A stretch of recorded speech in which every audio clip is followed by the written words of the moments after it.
Hi, folks. My name is Gunnar Knapp. I'm Director and Professor of Economics at UAA's Institute of Social and Economic Research, or ICER.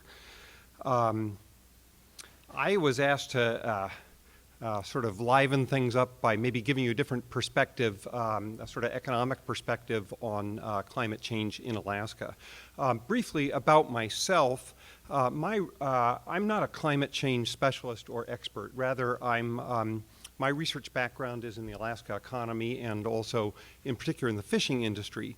So what I would characterize myself more as an observer and user of climate change research, and you might take my comments in that perspective. My goals for this presentation are to get you to think about three questions. One, how do economists think about climate change? Second, what are potential economic effects of climate change on Alaska? And third, from an economic perspective, how can Alaska best adapt to climate change? So let's start with a definition. What do I mean by economic effects of climate change on Alaska?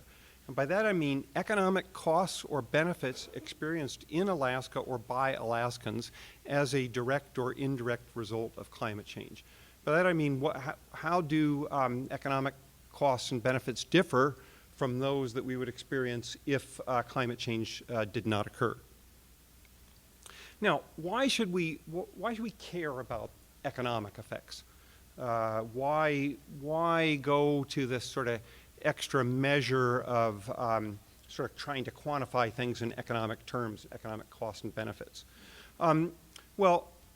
Some reasons include, first, it's a way of measuring the significance of climate change in comparison to the many, many other issues that we face as a society.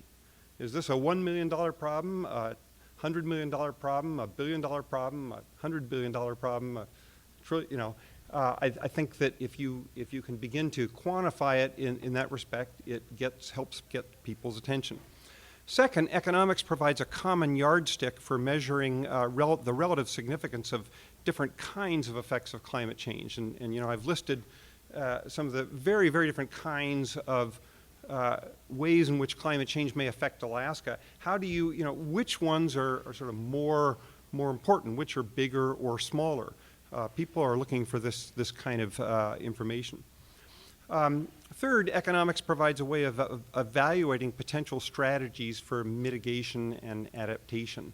Sort of what's it worth to spend on mitigating or adapting to something compared to, sort of how serious an economic problem is it? And finally, being able to talk about economics effects provides a justification for investment in climate change research. Now, as all of you know far better than I do, the potential economic effects of climate change in Alaska occur through multiple and complex mechanisms. There's many, many different things that are going on as a result of climate change, or that may go on, that affect the environment in different ways, and that in turn affect resources, and that in turn affect humans and economically. So lots of different things going on, which all of you in your various ways are helping society to understand the nature and drivers of these effects and their potential scale. And then these translate through through multiple and very complex mechanisms into economic effects. So I think what we're all aware of is how many different mechanisms there are and their complexity. You've got the initial effects, say in storm intensity, and that leads to flooding, and that leads to effects on personal property, and all this translates into economic effects, and so on. And we could talk about dozens and dozens and dozens of mechanisms. Now, another feature which you're all aware of is that the economic effects occur through long and complex chains of causes. So you start with the climate changing. That may change the the environment, the natural environment. That may change the ecosystem. That in turn may affect resources, and that may either have direct economic effects, but you may do things to try to mitigate and adapt for those climate change effects, which in turn may have further indirect economic effects. And so, as just one example, climate may affect precipitation and temperature, and that in turn may affect sort of insects, outbreaks, and tree mortality, and all of this may change the occurrence and severity of wildfire. And then you say, well, what are going to be the economic effects of that? And that's partly the property losses that we may, as one example, that we may suffer due to wildfire, but also the costs that we incur in fighting wildfires or planning in advance to try to mitigate the effects of those wildfires. So it's complex. And these, again, I'd emphasize that the effects are direct, both direct and indirect. You have the sort of direct effect on the resource, but there are also real costs associated and economic effects with how you respond. And economists think that it's important to think about both of these types of effects, because in effect there's, you can spend more and more and more on things to adapt and respond, but at a certain point the sort of costs, the marginal costs, as economists call it, of the adaptation response can exceed the benefits. So there's some sort of optimal level of response. Another thing that I think that's important to understand if we want to think about economic effects in Alaska and on Alaskans of climate change, the effects that we experience here of global climate change are potentially greater and potentially much greater than those that are driven by changes that occur to the environment in Alaska. And there are national and global feedback loops, both economic and political. So examples of economic feedback loops are market mechanisms of, say, price changes. Okay, and my specialty is fish.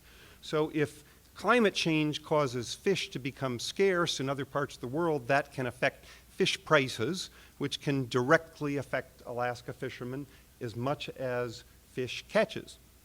Okay, and so this is a market mechanism for a feedback loop from the rest of the world. And similarly, effects of on food prices in general, or is a mechanism that can come back and affect us. Similarly, there are, if you think, well, global climate change is going to lead to global conflict. We hear a lot of talk about that. Well, global conflict affects everybody everywhere in the world through effects on markets and whether our kids all go off to war. But then there's also the political, national and international political feedback loops. If we say, okay, as a country or as a world, we're going to respond to climate change and we're going to have carbon taxes or energy use regulation, these will come back and affect our oil development, our costs of energy, and so forth. Another point that I'd make, and which we're all aware of, not all potential economics of climate change on Alaska are necessarily negative. This particular article in the New York Times got a fair amount of attention just a week or two ago. Sort of, other places are going to be frying, and we're going to have a relatively mild and pleasant climate. So Anchorage is the place you're going to want to be in 100 years. Well, if that's so, then one, that's an important effect in itself, but it affects our entire economy if in fact, you sort of get migration to Alaska as a result of it having a more pleasant climate. But all these, there's many other potential effects that are potentially positive. Extended shipping seasons, Arctic economic development opportunities, reduce shipping costs, reduce heating costs, improve climate for agriculture, and so on. So we tend to, and with good reason, focus on research on the negative things that concern us, but there's this other side that's out there too. Another critical aspect to understand is that climate change may affect different Alaskans in very different ways economically, depending upon where they live, their dependence on different kinds of resources, what kinds of mitigation and adaptation responses are undertaken, and who pays for those. Okay, so people in Shishmaref are affected drastically different by climate change than people in Anchorage. Shellfish farmers are drastically differently affected than, potato farmers. Now, all these things I've been talking about add up to the fact that the potential effects of climate change are real and significant, but also highly uncertain and difficult to predict. You guys are all aware of, in the particular aspects of climate change that you study, how prominent uncertainty is in sort of everything, especially as you go farther into the future. And economic effects are at the end of the line of these complex chains of causes, and so the economic effects face the sort of greatest questions of all. And so what these all add up to is, so we're least certain about the economic effects, that are at the end of this long chain. All of which is, to summarize, a way of saying that economic effects of climate change are very hard to generalize about. They vary on the time scale in which they may occur, the extent to which they're understood or predictable, the extent to which they are clearly or solely attributable to climate change, the nature of their economic effects, the groups who may be affected, and the scale of the effects. One more thing on these economic effects. I would argue that climate change is not necessarily the biggest challenge facing Alaska, or even those parts of Alaska most affected by climate change. We are facing in Alaska dramatic, immediate, very, very serious challenges such as social challenges, alcohol abuse, family violence, suicide. We're facing huge economic challenges that are going to affect all of Alaska and resulting from federal spending cutbacks, declining state revenues, high energy costs. And in comparison, the economic effects of climate change are, for the most part, longer term and with greater potential for mitigation and adaptation. And I think that this is important to understand in terms of why in Alaska and nationally it may be hard to get people's attention. I mean, these are very important things, climate change. Nobody doubts how important it is, but this, I think, people have other things in their mind that are more immediate and that may affect all of us much more dramatically than climate change. Now, what does economics suggest about how you can adapt to changes which are real and significant but also highly uncertain and difficult to predict? I think that the first point is that the first way that you adapt to it and respond is through research.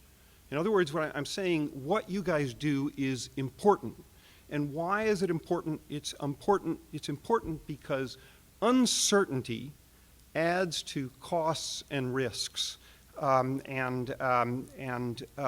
whatever we invest in and whatever we do. And climate change imposes uncertainty on so many aspects of our lives, and if we can reduce the level of uncertainty, then that has a significant economic benefit.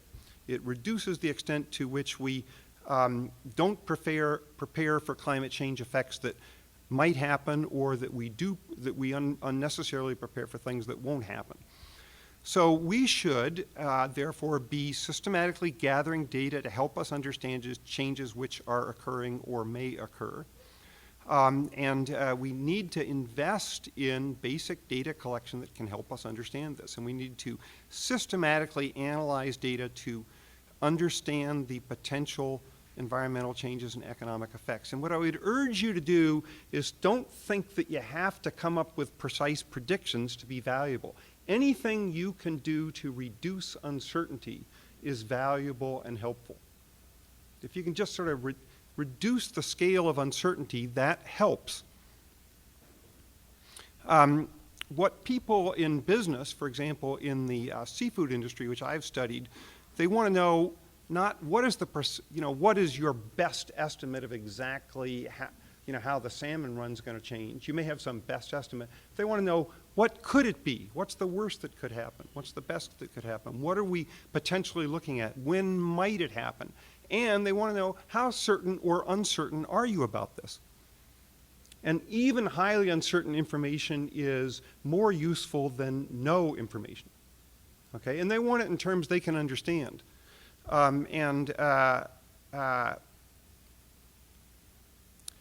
So even highly uncertain information put in simple terms is more useful than no information or sort of best point estimates that you don't know the level of, you don't know how certain or uncertain they are.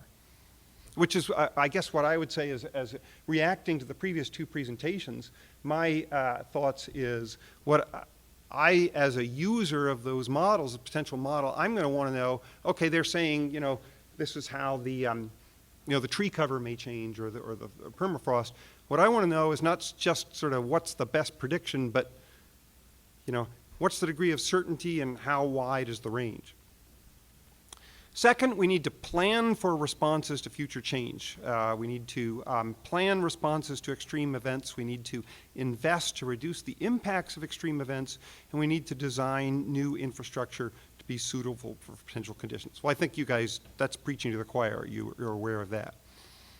Third thing that I would argue as an economist also echoes what was said in the earlier presentations. We need to incorporate flexibility in our policy development. What do I mean by that? Here's a simple example. An inflexible policy, if you're saying when can we let snow machines go riding around in Chugach State Park, an inflexible policy is, well, you can ride your snow machine after a particular date. A flexible policy is you can ride your snow machine after the snow cover reaches a certain level. Okay? That's a very simple difference in a policy, but one is flexible and adaptable to changing climate. And there's innumerable examples where we could make our policies more flexible and adaptable that will save us trouble in the long run as changes occur. As an example, in fishery resources, my field of interest are potentially highly vulnerable to climate change, but it's highly uncertain what the changes may be, and nobody can really tell us, okay? And so what I would say is the implication of that is we need to design fishery management and fishery allocation policies that are more flexible and can adapt to what may be very different fishery resources in the future. And at the moment, we tend to allocate fishing privileges, for example, specifically in terms of particular species. You have this much halibut IFQ, or you have a salmon limited entry permit. But what if the halibut and salmon go away and replaced by something else? Then that was a non-flexible, non-climate change adaptable policy. Finally, I think the most important response we as Alaskans can do if we really want to make a difference about climate change is to advocate at the national and international level to climate change. The true solutions to climate change can only be found by global level cooperation, global level action. We can't, you can say, well, act locally, that's great, but if we really want to have an effect, we need to act internationally, and therefore we need to use our influence as Alaskans to influence the national and international debate. And we have disproportionate potential to influence, partly because we are witnesses, front line of what's going on, and so we can tell the rest of the world this is real, this is coming, and also we actually have disproportionate political influence here in the United States. And you know, right in this election today that's happening, you might say we have disproportionate political potential. A single Alaskan's vote could affect the future of U.S. climate policy today. So we have disproportionate influence. We should wield it. My economist instincts are that I'll simply say, as an economist, I'd say if you really want to solve climate change, get the prices right. But I would conclude with the irony that, unfortunately, in Alaska, I don't think that Alaskans are likely to be supportive of the most important thing we need to do to address global climate change, which is to make burning fossil fuels more costly for their users. And that is not going to be viewed by most Alaskans as in their best interest, either as individuals in terms of the already high costs of heating their homes, or our state's dependence on fossil fuels as a way of propping up our economy and generating our state revenues, which creates a challenge for Alaska as we think about our role in national and international economic policy. I've used up my time, so thanks for the chance to touch on big topics. All right. Thank you, Gunnar. We can probably take one brief one.